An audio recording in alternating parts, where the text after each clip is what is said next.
The dispelling of the night and the dawn of a newborn day were one of the earliest mysteries of man. In wonderment, primitive man witnessed nature's ever-changing display. These events gave birth to both religion and the search for knowledge.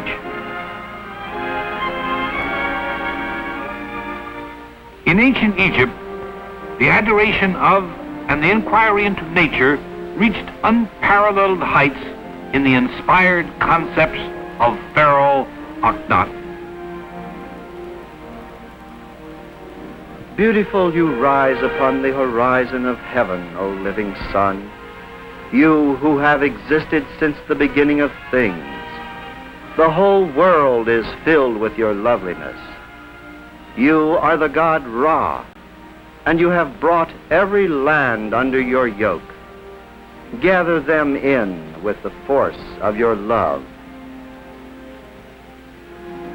From this ancient beginning came the form and substance of the great tradition of the Rose and Cross.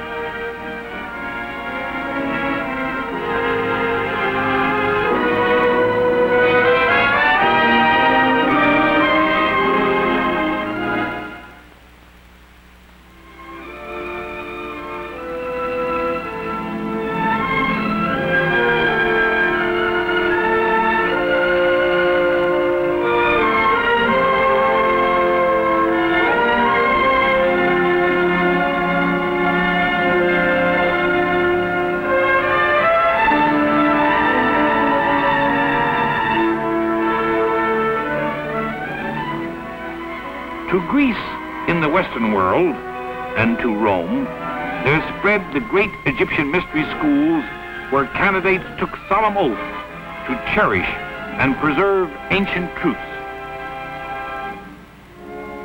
Here in the Roman Forum, the central focus of the old city, are the remains of once splendid temples and monuments that served the ancient Roman religious and secular needs.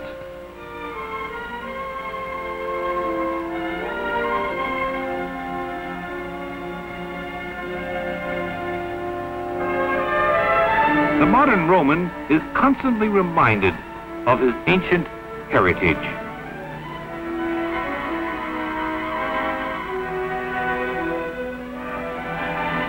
As the old adage states, all roads lead to Rome. Along such routes as the Via Appia, individuals and ideas were drawn to the portals of this great metropolis. Egyptian and Greek architectural styles are indicative of ancient Rome's cosmopolitan air.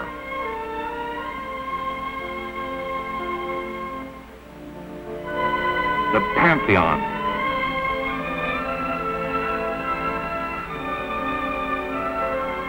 Here visitors can see one of the best preserved Roman temples.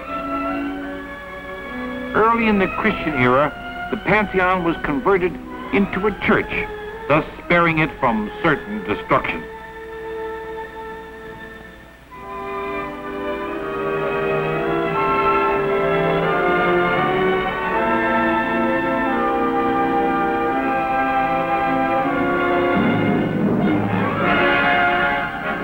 The eternal city bestowed as a great legacy the rebirth of culture.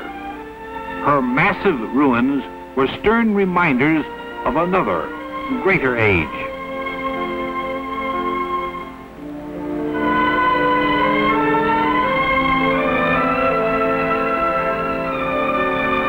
The wealthy church in the Renaissance closely copied its pagan ancestors.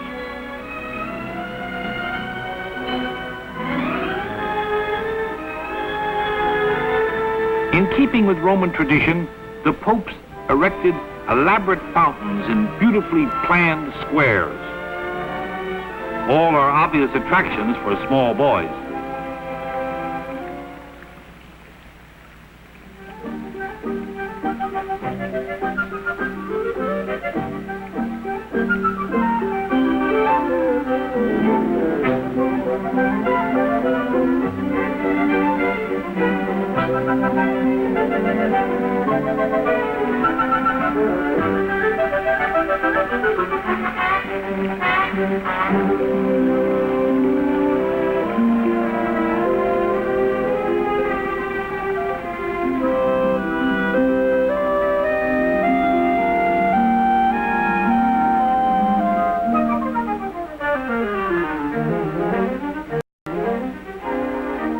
These great squares and fountains are evidence of a once high state of culture.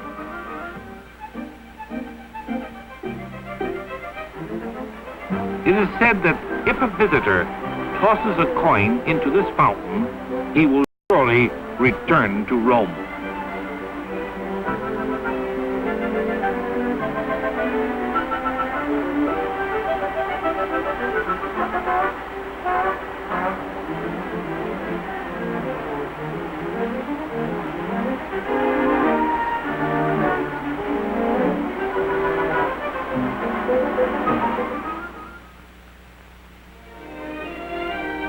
From humble beginnings in the Middle Ages, Venice became the most important point of embarkation to the Orient.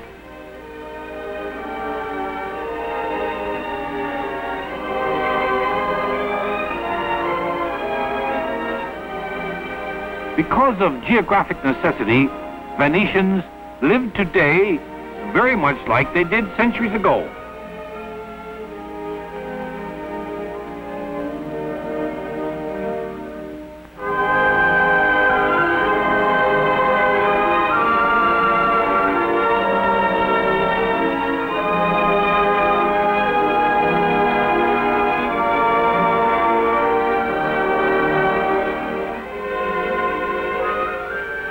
Along the wide canals, these large motorboats are the principal mode of public transportation. The traditional gondolas are still used in the labyrinth of small canals.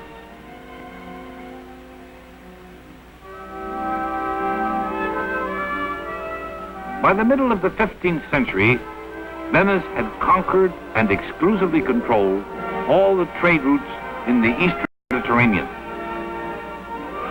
The Basilica of St. Mark exhibits a decidedly Oriental influence. Most of the building material, including the decorations, were given in tribute by vanquished empires.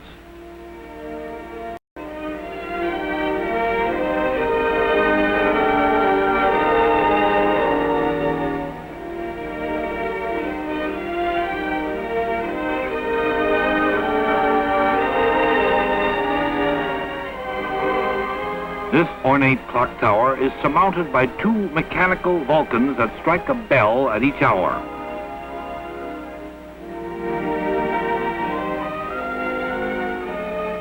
Before Venice was incorporated into the modern Italian state, her elected ruler, Doge, resided here. During the summer months, Venice is host to thousands of visitors.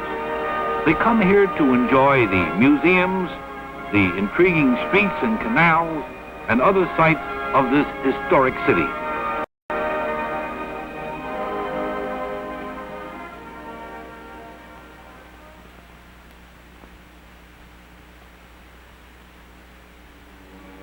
The apex of cultural attainment in the Italian Renaissance took place in Florence, once the capital of Tuscany. Florence abounds with many evidences of her glorious past.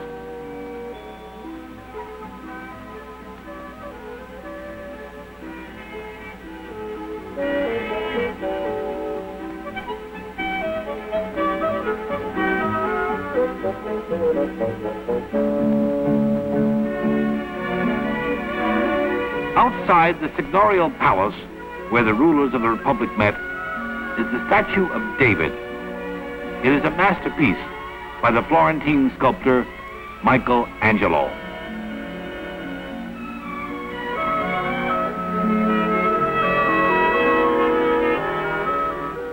Though Florence is renowned for her artists, her most famous son is Dante, the founder of the modern Italian language.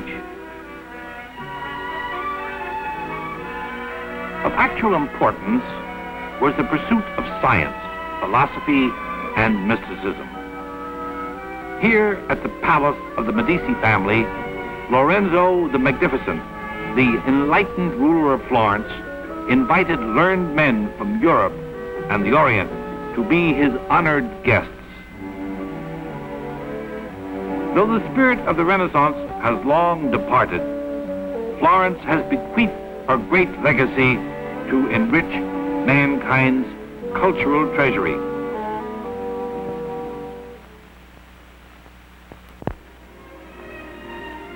The Alps, that enormous east-west barrier that separates the Mediterranean world from Northern Europe. This great mountain range had a profound effect on European cultural differences, contrasting with the bright, clear Mediterranean sky. The misty and tempestuous weather to the north gave its inhabitants a more introspective outlook. Plunging like a great watery highway from the North Sea into the very center of Europe is the historic Rhine River. Standing haughtily above the modern river traffic are ruined castles. They remind one of ancient legends wherein fable was history. We board this steamer for a journey along this historic river.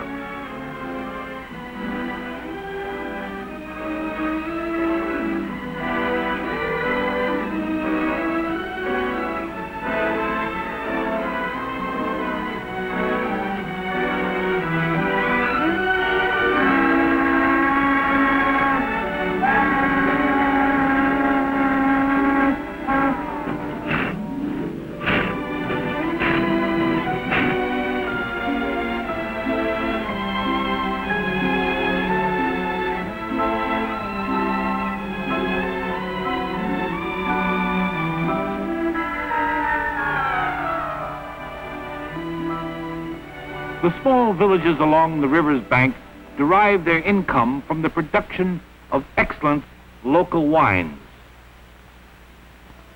Just as the rivers of Europe brought goods from distant lands, so too did ideas and philosophies choose the same path. Along such rivers were established the renowned universities of Heidelberg, Tübingen, and Basel. They were sanctuaries for those wishing to pursue scientific and philosophic inquiries. These institutions shielded their members from a frequently hostile world, a world which looked upon all who wished to expand man's knowledge as heretics, violating religious dogma.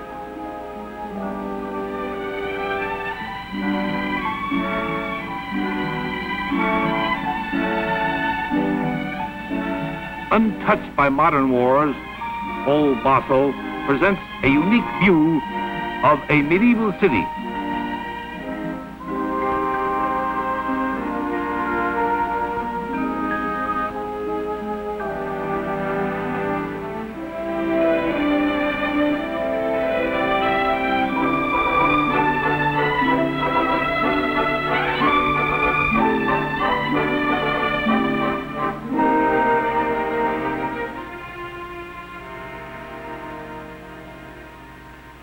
Behind these venerable walls is situated the Swiss Pharmaceutical Society. For centuries, it has been a gathering place for learned men.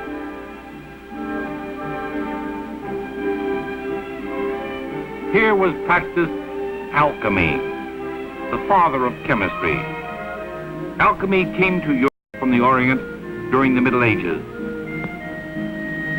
The implements the alchemists invented are the basic tools of chemists today. To the less enlightened, the alchemist was only interested in transmuting base metals, such as lead or iron, into gold. The renowned physician, alchemist, and Rosicrucian Paracelsus sought to reveal higher values of alchemy.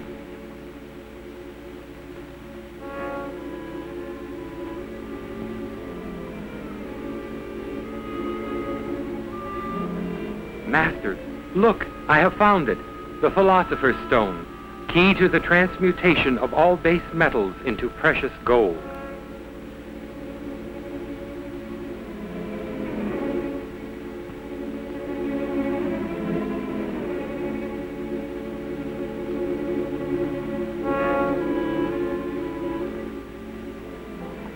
Do not be misled by the glamour of superficial appearances.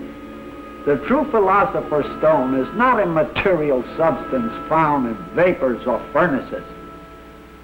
The stone is not found. It is attained through work and worship, an essence of divinity which man must uncover within himself.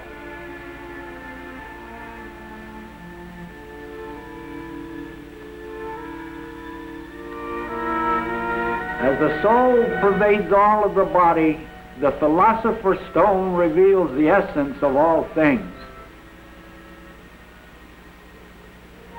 When attained, it will transmute all of man's inferior elements. Man the laborer becomes man the creator.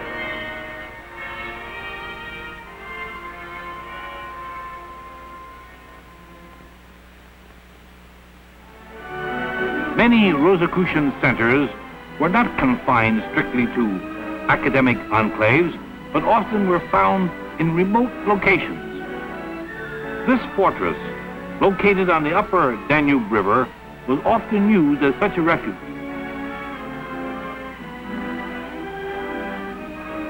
Because of the sanguine effects of the religious Reformation, Rosicrucians felt it was the proper time for their movement to assert itself in redirecting the altering European civilization. It was in Lüneburg in 1598 that the first Rosicrucian convention was held, for the purpose of plotting the future course of action.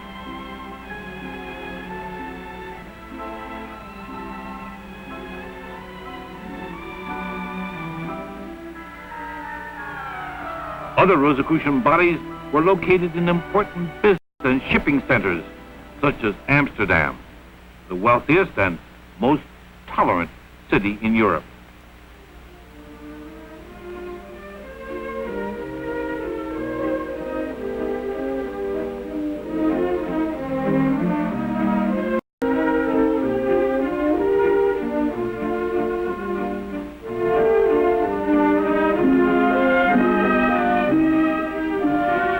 Here at the Rijksmuseum is deposited a great treasure of Dutch and Flemish art. It once belonged to Amsterdam's wealthy citizens. The works of such masters as Rembrandt, Van Gogh, and countless other masterpieces dazzle a visitor's eye.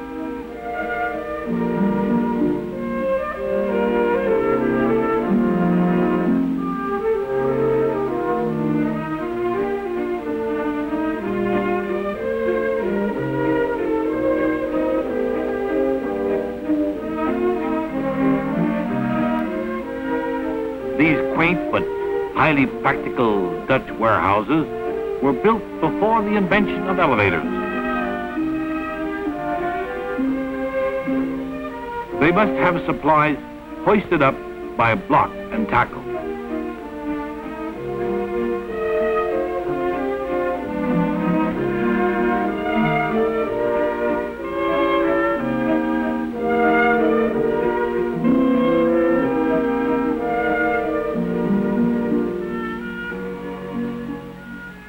The reality of wifely duties are universal.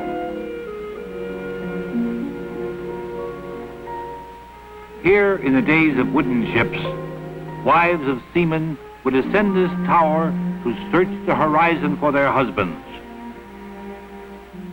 Some were lost forever to the sea. The modern port has long outgrown the old city, but Amsterdam has not lost her characteristic freedom and prosperity. If ancient Rome was considered the cultural center of Europe, then Paris must be her heir.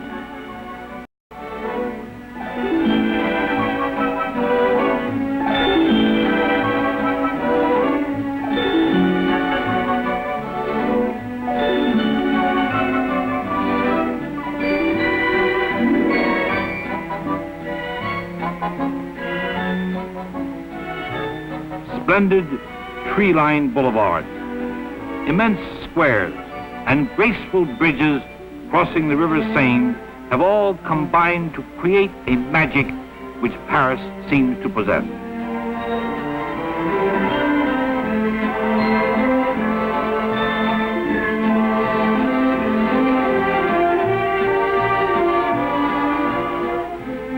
Here the artist is hero, for he symbolizes the French inclination for individuality, no matter how eccentric.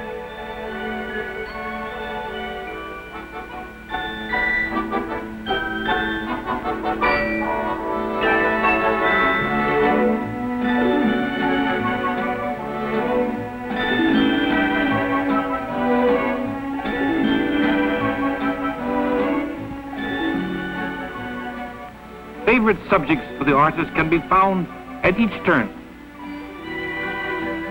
Quaint bookstalls beckon the passerby to browse.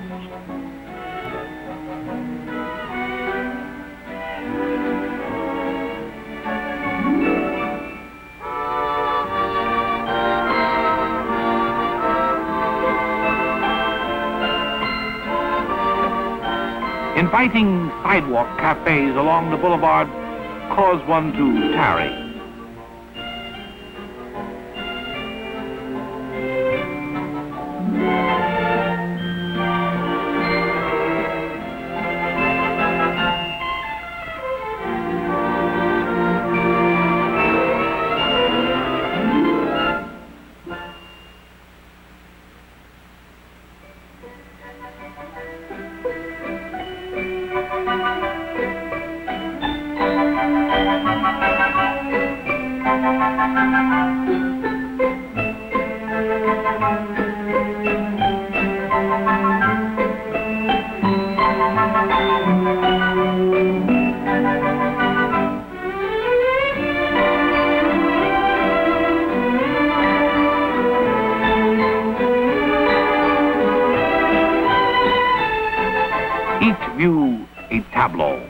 Each tableau a montage that awaits the pleasure of the artist to capture and to commit it to paper or canvas, and with luck to possibly sell their finished works.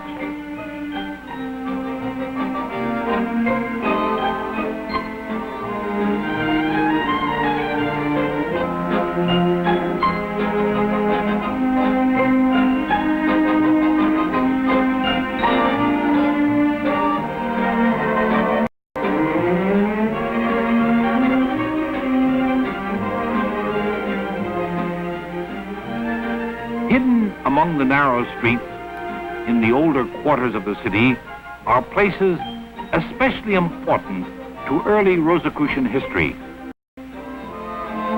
In the old Latin quarter is located this inconspicuous square. Here the beginnings of French education took place. The square's name is derived from the illustrious Albertus Magnus, a great educator in Rosicrucian. He attracted many students, including the famous philosopher Thomas Aquinas. Nearby is the University of Paris, the leading university of the French-speaking world. At the time of Albertus Magnus, the university was no more than a hostel for poor students, conducted by Robert Sorbonne.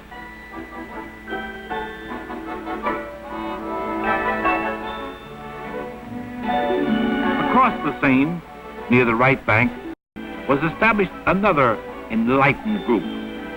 This was led by the famous Rosicrucian Nicholas Flamel. Flamel brought from the Orient many of the carefully preserved teachings that originated in the ancient mystery school. Nearby is located St. Maderick, where Rosicrucians often met for special ceremonies. Vivid colors filtering through rich stained glass windows play ever-changingly upon the softly toned walls. This rose window, exposed to the northern sky, was often used as a symbol of meditation. The 16th century marked a milestone in the attitude of such rulers as Henry IV. He did much to encourage free thought and inquiry. The royal court at the Louvre welcomed learned men who visited Paris. The immense Louvre now houses the world's most renowned art museum, plus several large government ministries.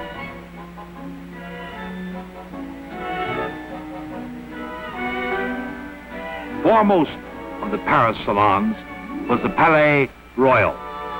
Here, Voltaire, Rousseau, the Rosicrucian Cagliostro, and other important personalities were guests.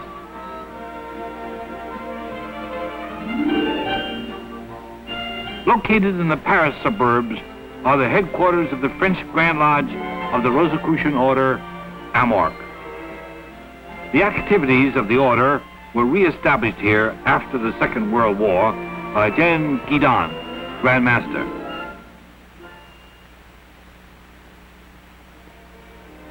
Modern French Rosicrucianism is greatly indebted to Mademoiselle Guidon for her tireless preparation in expanding the order. The extensive modern offices attend to the needs of the French-speaking Rosicrucians throughout the world.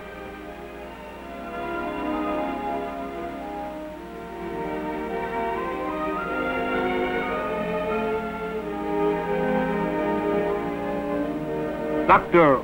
Raymond Bernard, the present Grand Master, is extensively engaged in the propagation of the order. One of his responsibilities is the direction of the International European Convention that receives delegates from over 20 countries.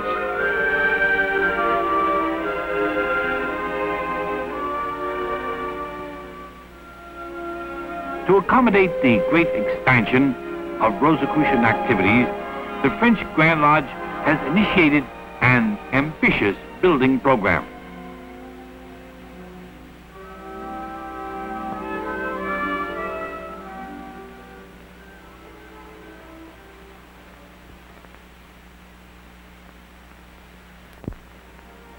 Here in southern France can be found some of the deepest roots of French culture and tradition. Though for many centuries this land has been a part of the French state, the early inhabitants were quite independent from the temporal rule of Paris and the dogma of Rome. The inhabitants, free and independent, thrived and prospered in their well-built, fortified towns. For enlightenment, they looked to the Arab civilization, which had brought the culture of the ancients to the foot of the Pyrenees.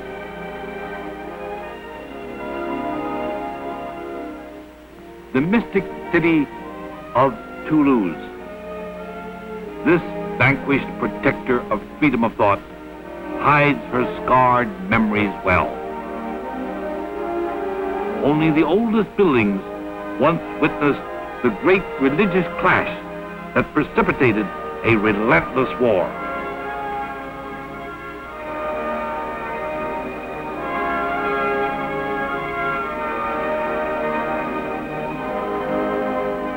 Here at his palace, Count Henry IV tried valiantly to protect the new enlightenment from the wrath of the traditional church.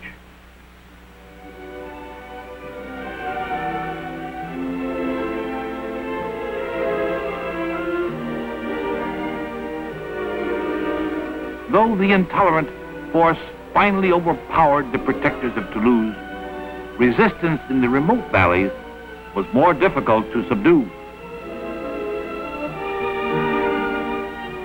Gaunt ruins are the sole reminders of these refugees. The last stronghold of resistance was Montségur. It was subdued by the wrathful avenger Simon of Montfort.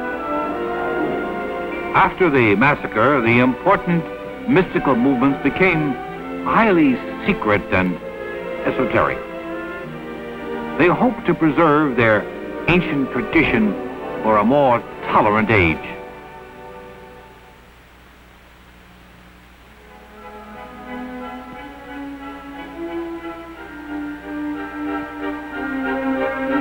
England, though separated from Europe by a narrow body of water, shares the same cultural heritage as her European neighbors. It is her sea trade that has made London one of the greatest cities in the world.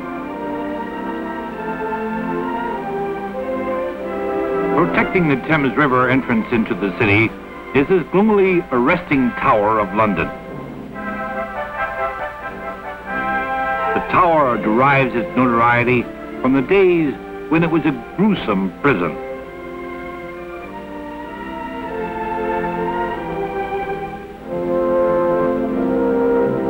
Further up the river is Westminster and the Houses of Parliament. Here presides the ruling legislative body.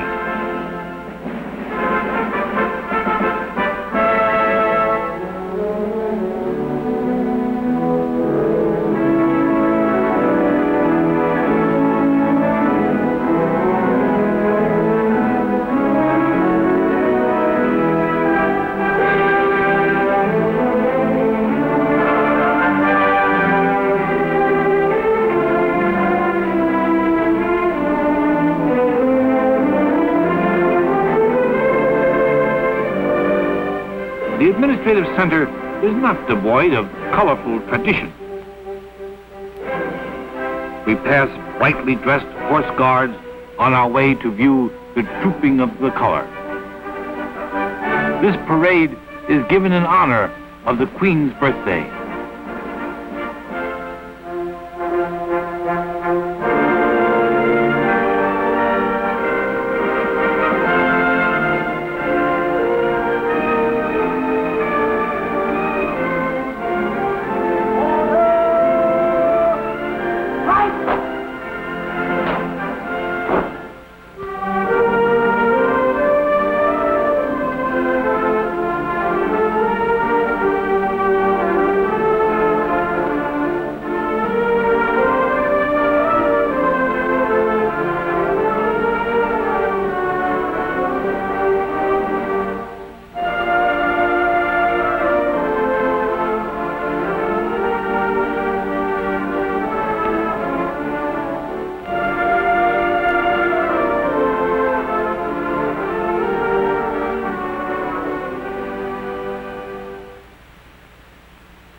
In London, the venerable institutions live harmoniously alongside modern city life.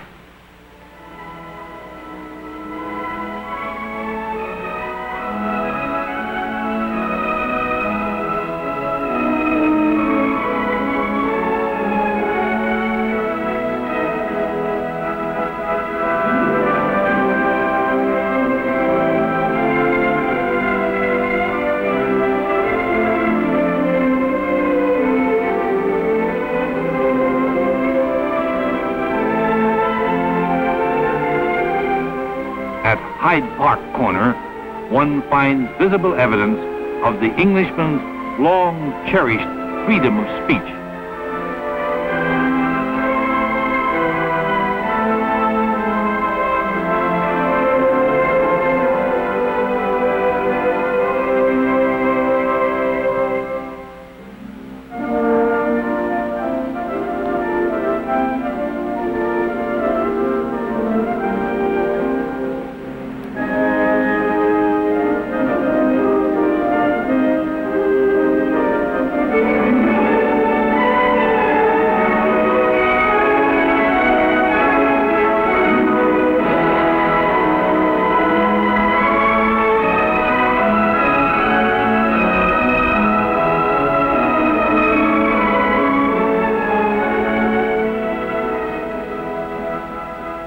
much of the basis of individual freedom in England was the early establishment of the legal profession. These professions grew up around old London inns. On the Green, at Gray's Inn, most students enjoy cloistered quietness. In a nearby courtyard stands the statue of Sir Francis Bacon, the most eminent member of the inn. As an active Rosicrucian, Bacon wished to bring to England a renaissance of science and literature. Adjoining the courtyard is this great hall, where in 1594 the play Comedy of Errors was enacted by Shakespeare.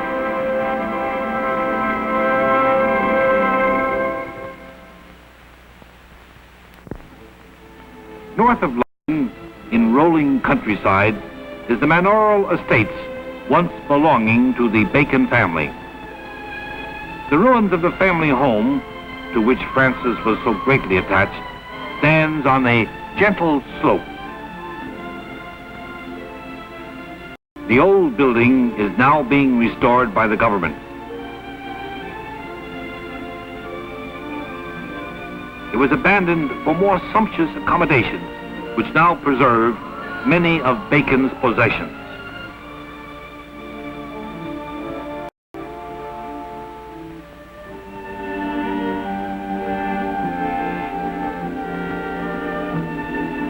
The remaining years of Bacon's life was spent here in Canonbury Tower in London.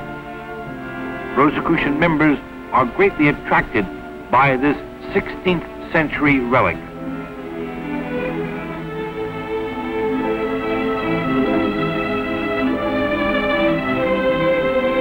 Ascending the tower stairway, they enter the oak-paneled room once occupied by Francis Bacon. Alan Campbell, a Rosicrucian dignitary, relates some of the interesting stories behind the objects in this room.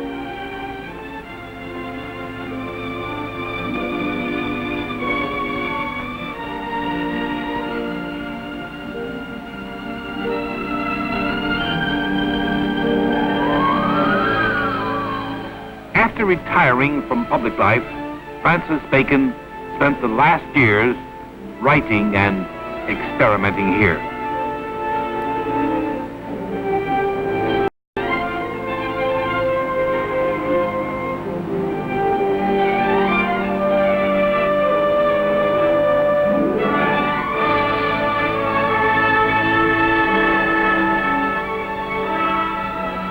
One of the results of Bacon's tireless literary effort was the establishment of the Royal Society. It is the most learned body in England. Its members include some of the world's most eminent scientists and philosophers.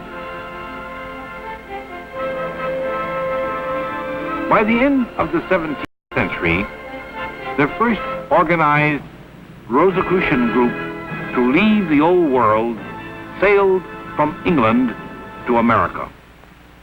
They established a settlement founded on Rosicrucian principles that were enumerated in Bacon's work, The New Atlantis.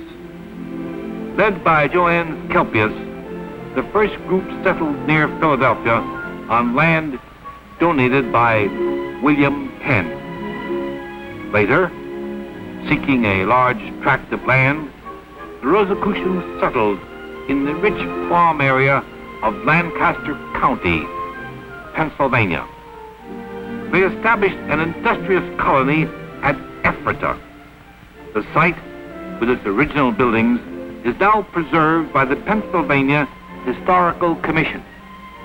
Members of the Ephrata choir, wearing traditional gowns, proceed to the main meeting hall for choir practice.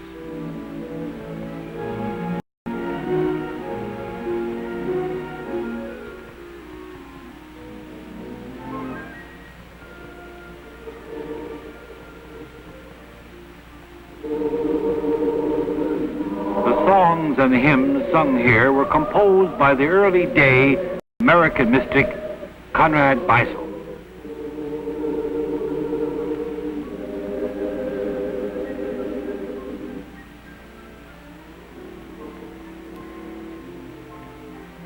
early-day Rosicrucians that first settled in Philadelphia played a prominent role in the founding of the new nation.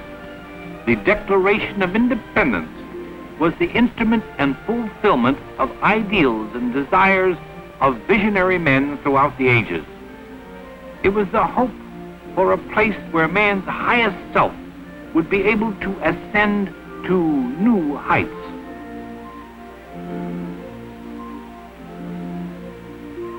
The present world seat of the Rosicrucian Order is located in San Jose, California. Its Rosicrucian Park contains administrative buildings attending to the requirements of this great international body. Open to the public are such cultural facilities as a planetarium and science museum and the famous Rosicrucian Egyptian Museum.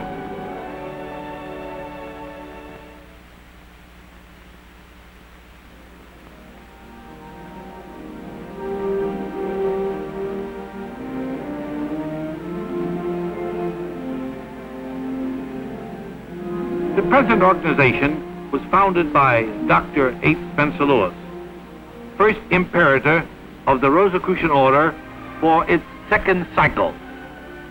We are often spoken of as a college or a university, but really, in that regard, we are quite different from other universities and colleges inasmuch as we do not devote our time and thought exclusively to the development of the mental and purely intellectual powers and abilities of man, but rather to the spiritual and cosmic unfoldment of his higher and more latent possibilities.